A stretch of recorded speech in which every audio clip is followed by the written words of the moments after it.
자, 이번 시간은 매트릭스 구조 해석의 개요에 대해서 같이 한번 보도록 하겠습니다.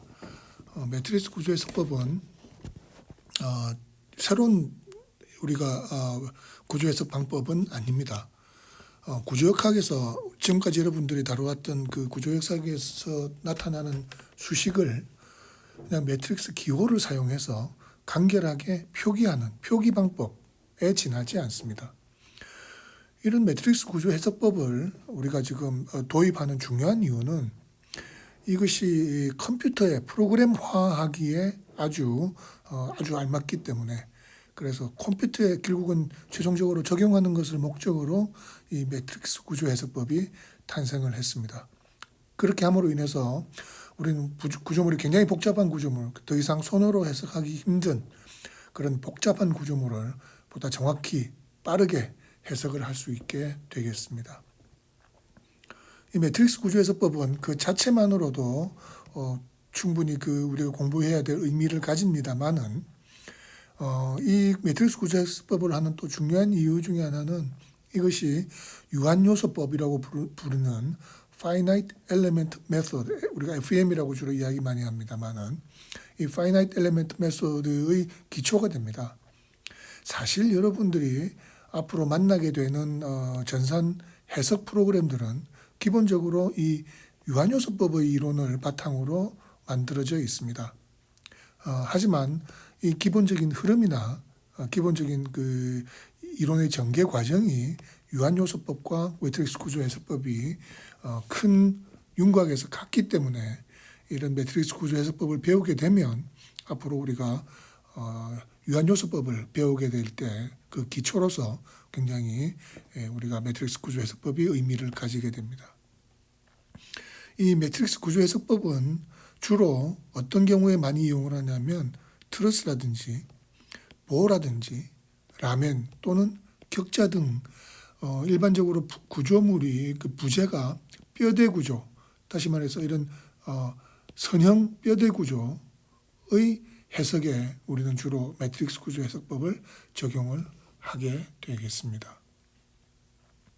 여기 매트릭스 해석법을 분류를 했습니다만은 사실은 이것은 매트릭스 구조 해석법의 분류가 아니고 이거는 부정정 구조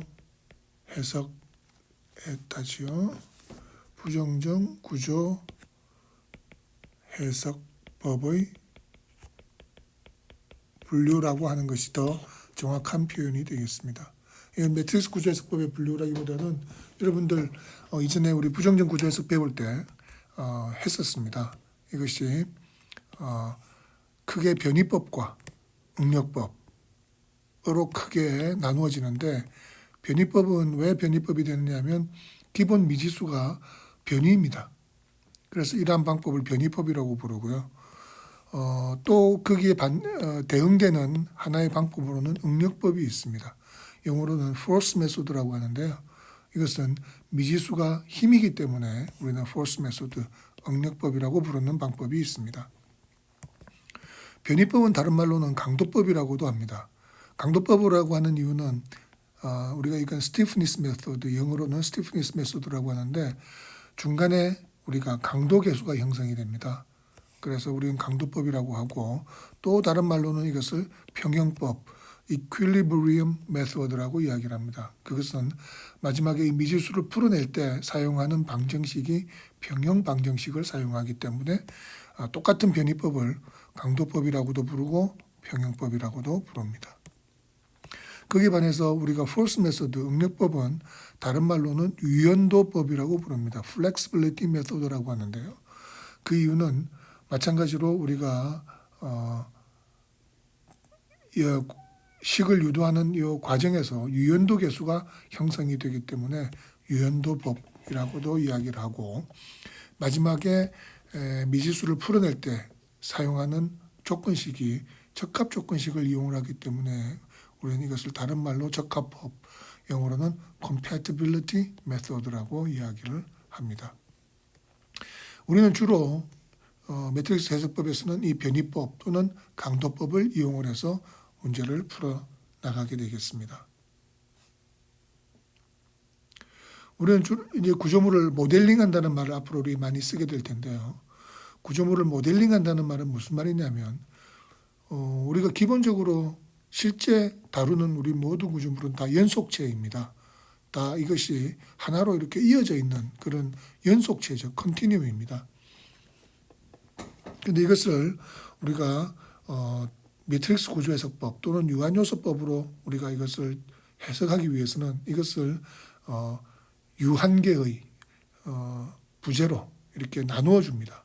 그래서 지금 이 경우 같은 것은 이 연속체를 총 하나, 둘, 셋, 넷, 다섯, 6개의 부재 또는 요소, 영어로는 멤버 또는 엘레멘트라고 이야기를 하는데 이렇게 6개의 부재가 연결되어 있다고 모델링을 하게 됩니다. 그런 걸 우리가 모델링이라고 합니다. 그래서 이 부재와 부재가 맞닿은 점, 이런 점들을 다 우리는 절점, 영어로는 노드 또는 조인트, 물론 이런 것도 하나의 노드가 됩니다. 그래서 이런 것들을 다 절점이라고 이야기를 하고 부재들이 이 절점에서 나누어져서 요 각각은 우리가 부재 또는 요소라고 이야기를 합니다. 그래서 지금 이 경우는 6개로 나누었습니다만은 모델링하는 사람에 따라서 여기만 절점을 넣으면 부재가 하나, 둘, 3개로 모델링을 할 수도 있을 거고요. 또는 굉장히 많은 절점들을 여기에 넣어서 굉장히 많은 부재들로 모델링을 할 수도 있습니다. 그것은 우리가 문제를 얼마나 정밀하게 우리가 풀어서 결과를 볼 것이냐, 그리고 얼마나 또는 단순하게 볼 것이냐에 따라서 모델링은 달라지게 됩니다. 자, 여기서 자유도라는 것에 대해서 한번 이야기를 하고 넘어가야 될 것 같습니다. 이 자유도는 영어로는 degree of freedom이라고 이야기를 하는데 이거는 뭐 여기 지금 적혀 있는 것은 절점 변이의 독립된 성분으로서 구조 형태와 구속 조건에 따라 다르다고 했습니다. 이것은 여러분들하고 직접 모형을 보면서 이야기를 하는 것이 더 편할 것 같습니다.